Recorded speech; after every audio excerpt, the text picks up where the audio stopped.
A Nazi soldier gave a candy to a Jewish girl. He looked at the confused recruit, and a wicked smile appeared on his face.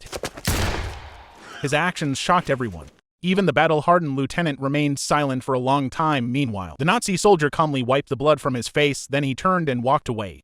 Except for Ham, no one cared about the girl's life. They even said that the Jews have tainted their bloodline. Ham deeply loathed the war, so he began distancing himself from these ruthless comrades. He went into a small forest to cry secretly.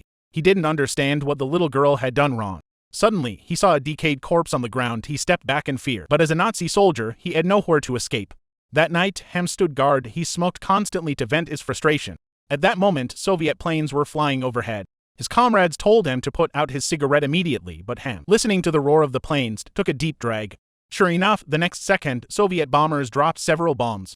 The Nazi soldiers immediately opened fire to counterattack. Ham looked completely bewildered. The next day, in the mess hall, Ham ate alone. Seeing the mastermind remain so calm, some of his comrades could no longer hold back. They beat Ham mercilessly.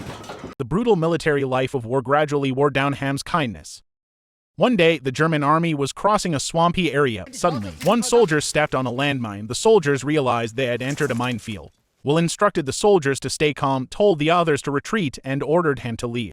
But the soldier grabbed Ham. "Say hi to my mom for me." Stepping on a mine in such a situation meant certain death. The explosion caused Ham to wake up completely. If you don't kill others, others will kill you. Watching his friend die right before his eyes, Ham's eyes filled with tears. A dark thought began to emerge in his mind.